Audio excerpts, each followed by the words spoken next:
Durante de 2013 para 2019, durante 6 anos, que estava em supervisão, Banco Central havia giro suma de 267 milhões para giro para disponer de liquidez para evitar que, na mão de papel, o banco não possa cumprir com seu cliente. Não. Esse é 267 milhões. No momento que a situação vira de tal forma extremadamente sério que não estava para seguir mais, havia moratório, caminha que o cliente não por a lanta ter máximo de 10 mil florin, então depois havia 170 milhões, caminha que o Holanda havia a placa para por a paga e deposante não ter máximo de 1,2 milhões.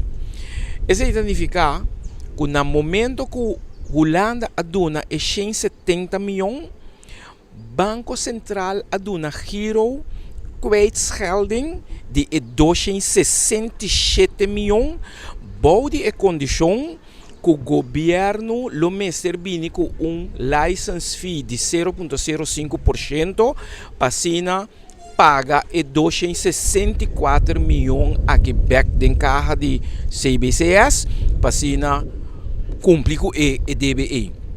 Se nós conta 267 milhões, mas 170 milhões que havia na Holanda que também vai ser paga back.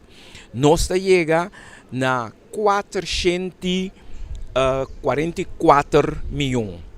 Banda de 444 milhões aqui, Corbong tá suma de 1,2 milhões para pagar máximo na depositando que 170 milhões.